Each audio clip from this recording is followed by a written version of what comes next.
Sa umiiral na distance learning program ng Department of Education ngayong panahon ng pandemya, liban sa mga gawaing bahay, trabaho sa opisina at pag-aalaga ng bata, isinasabay na rin daw ng mga ina ng tahanan ang pagtuturo at pagsagot sa module ng kanilang mga anak. Si Marilu Supan na hindi rin nakapagtapos ng pag-aaral, nag-aalala sa mga naituturo at isinasagot niya sa module ng kanyang 3 anak dahil baka raw hindi na ito tama.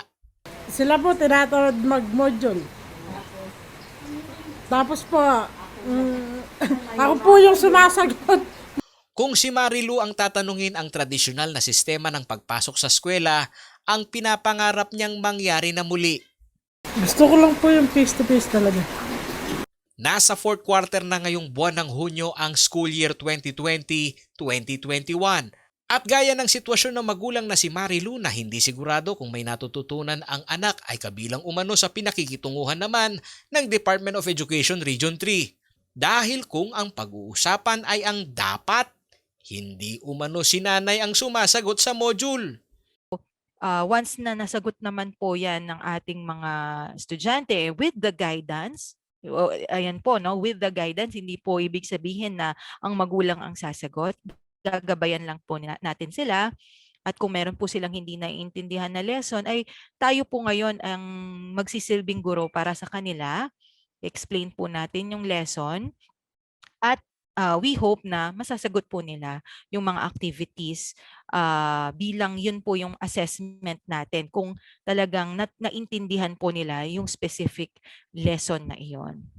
Ayon sa Information Officer at nagpagsalita ng DepEd Region 3 na si Michelle Lacson, pagkatapos ng school year na ito, magkakaroon ng mas malalimang assessment ang kagawaran, gaya ng pagkolekta ng datos sa bilang ng mga estudyanteng nag-drop out sa kalagitnaan ng blended learning system na itinulak ng DepEd ngayong pandemic school year. Regarding dropout rate, hindi pa po natin ma-establish yan as of today because we have to wait for the end of the school year.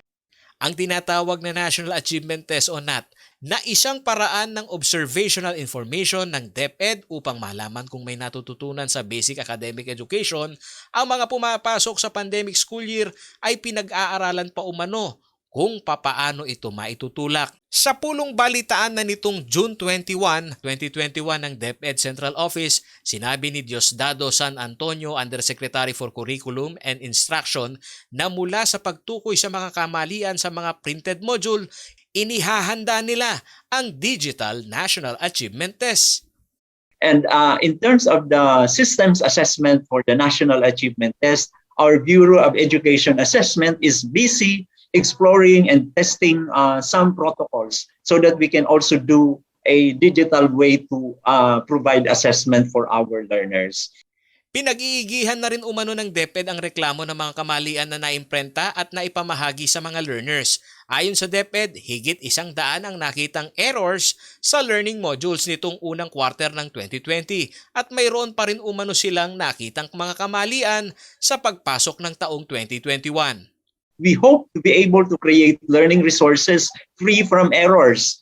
I know that those of you who have been monitoring our performance in terms of the quality of learning resources have noted, as we have reported in other fora and even in previous press conferences, that yes, an error watch is there so that we can immediately address the errors being reported.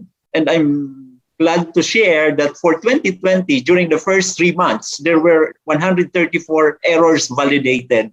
But for 2021, in the first 5 months, there have been 24 errors validated.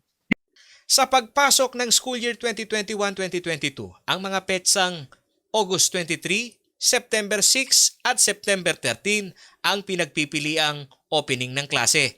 Sa pasya ng Pangulo na i-postpone muna ang limited face-to-face sa basic education kahit na sa mga itinuturing na low-risk area, ayon sa DepEd, tatalima sila sa kagustuhan ng Pangulo. Paulo G. Santos, CLTV News.